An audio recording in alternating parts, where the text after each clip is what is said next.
Picture something with me for a moment. It's a quiet evening on a small island in the southern stretch of Japan, a place most people in America have never heard of. The light is going soft and gold. An 88-year-old woman named Kiyoko sits at a low table, and in front of her is a small bowl, some rice, a little fish, vegetables she grew herself, a cup of green tea. She eats slowly. She talks a little. And then, at a certain point, she sets down her chopsticks. She isn't full, not quite. She's maybe 80% of the way there, and she stops. On purpose. She's been doing this her entire life, and she has never once thought of it as medicine. Then she does something else that's just as quiet. She gets up, slips on her shoes, and steps out into the cool air to tend to her garden for a little while before the light is gone. Nothing about this evening looks remarkable. And that is exactly the point. I'm Dr. Evan Jace, and on this channel, I do one thing. I take what the real evidence says about living longer and living better, and I translate it out of the cold language of medical journals and into something you can actually use. By tomorrow morning, at your own kitchen table. No fads, no miracle pills, just the truth about how the human body actually ages, and what the longest living people on this earth quietly do differently. And here's the truth most doctors don't say out loud in a 15-minute appointment. The single thing most likely to add good years to your life isn't a procedure, a prescription, or a test. It's a handful of small, repeated daily habits. And one culture has built its entire way of living around them. The habit at the center of tonight is the one Kiyoko practices without thinking. The Japanese have a phrase for it, hara hachi. It means roughly eat until you are 8 parts full, until you're about 80% satisfied, and then you stop. That's it. It sounds almost too small to matter. And by the end of our time together, I want to show you why it may be one of the most quietly powerful longevity practices on Earth, and why the habits that surround it matter just as much as the habit itself. So, before we go further, let me ask you something, and I'd love for you to answer in the comments. Where are you watching from tonight? What town, what state? Type it below because I want to see just how far this conversation reaches. Now let me give you one idea to carry through everything that follows. Because if you understand this one thing, the rest will make sense on its own. The people who live the longest on this earth, and I mean the ones who reach 90, 95, 100, still walking, still laughing, still independent, they are almost never the people who tried the hardest. They didn't run marathons into their 80s. They didn't follow some punishing, joyless diet. What they did was gentler and far more powerful than that. They made small choices, every single day, that quietly lowered the load on their bodies. Less stress on the heart. Less inflammation in the blood vessels. Less wear on the cells that have to repair you night after night for decades. That's the whole secret. Longevity is not built from a few dramatic moments.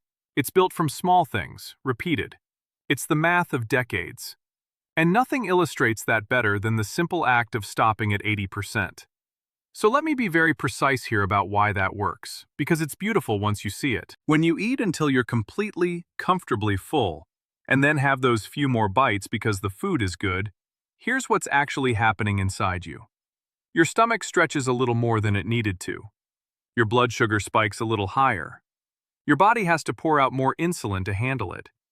Your digestive system has to work overtime.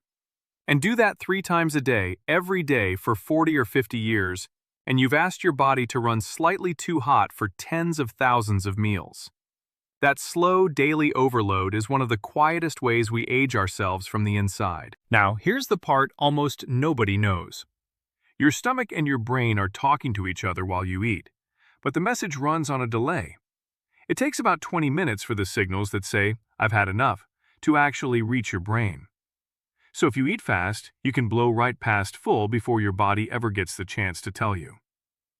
Hara hachi works because it leaves room for that conversation to finish. You stop at 80%, you wait, and 20 minutes later your body quietly catches up and says, "You know what? That was plenty." And here's the thing. 80% full and 100% full feel almost identical 20 minutes after the meal. The difference is invisible in the moment. But stretched across decades, it's the difference between a body that's been gently cared for and one that's been quietly overworked. I think of a man I'll call Tom, 71, a retired postal worker from Ohio, the kind of man who cleaned his plate his whole life because that's how he was raised. He came to me tired, heavier than he wanted to be, frustrated. We didn't put him on a diet. I just asked him to do one thing: eat a little slower and stop when he was satisfied, not stuffed. Leave a few bites. He thought it was too simple to matter. 6 months later, he'd lost weight he'd been fighting for years. His blood sugar had settled, and, his words, he had energy he hadn't felt since his 50s. He didn't suffer for it. He just stopped overfilling the tank. So if you want to start one thing tomorrow, start there. At your next meal, slow down. Put the fork down between bites, and somewhere before you feel full, pause and ask yourself, am I still eating because I'm hungry, or just because it's in front of me? That single question, asked at every meal, is the beginning. But the habit doesn't stand alone, and this is where it gets interesting. Because on that same island of Okinawa, where researchers have studied some of the longest-lived people in human history, hara hachi is just one thread in a much larger fabric. Look at what's on Kiyoko's plate. It's built around plants. Vegetables, sweet potato, tofu, greens, a little fish. And meat as a small accent, not the center of the meal. This isn't deprivation, it's abundance of a different kind. Meals built mostly from plants give the body fiber, water, and nutrients without the heavy metabolic load. So the very act of eating to 80% becomes easier and more natural. You're not white-knuckling your way out of hunger. You're simply full sooner, on food that asks less of your body. There's a woman the longevity researchers love to talk about, well into her 90s, who still gardened every day and cooked from what she grew. When they asked her secret, she didn't say anything about food at all. She just gestured at her garden. Which brings me to the next thread, and it surprises almost everyone. These long-lived people, by and large, do not exercise.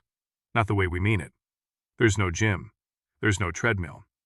What there is movement, woven so deeply into the day that nobody even notices it. Kiyoko kneels and rises from the floor dozens of times a day.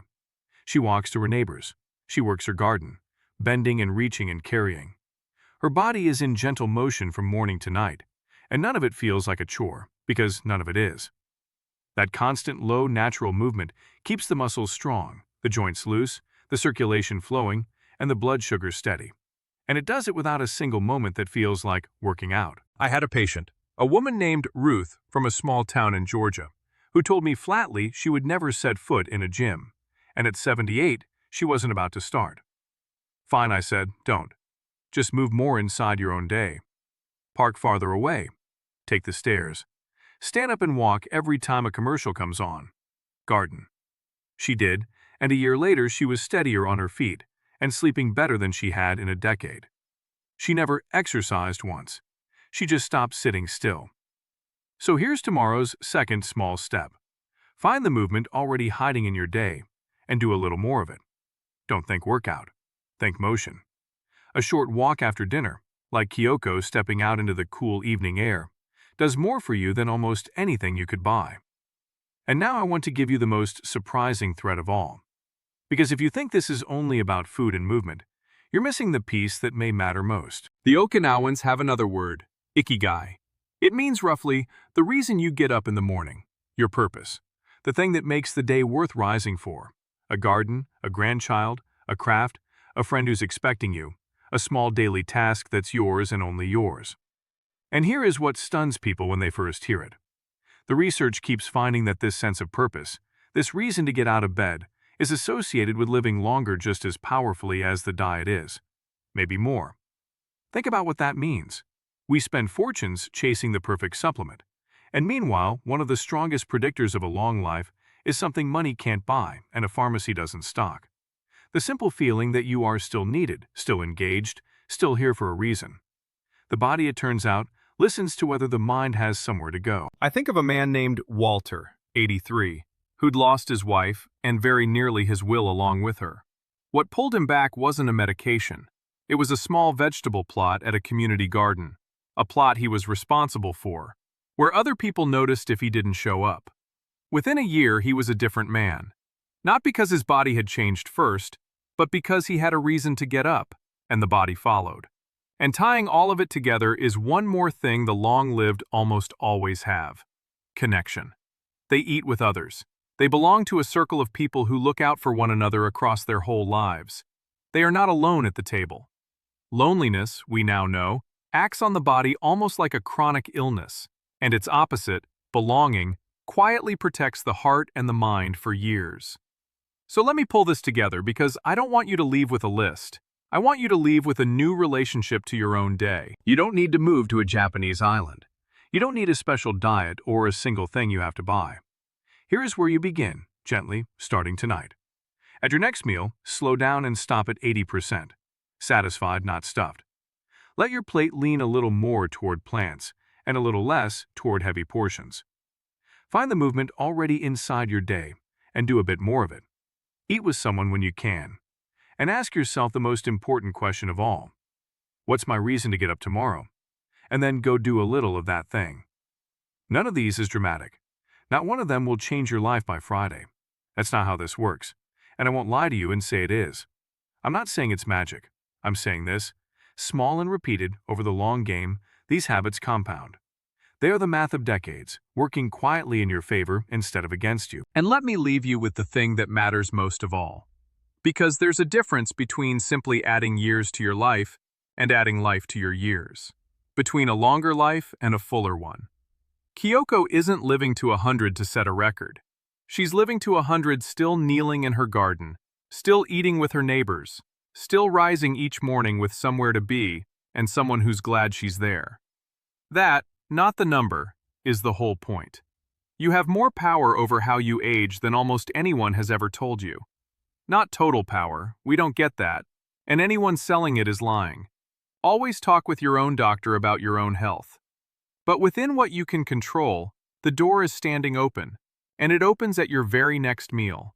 One small change tonight, repeated, can quietly reshape the years ahead, and you get to age on your own terms, with your dignity and your independence intact. So, set down your chopsticks at 80%. Step out into the cool evening air, and give yourself a reason to get up tomorrow. If this gave you something worth holding on to, subscribe and stay with me. This is exactly the kind of plain, honest truth we share here every week. And tell me in the comments, what's the one small habit that's kept you going all these years? I read them, and I learn from you too. Take care of yourself. I'll see you next time.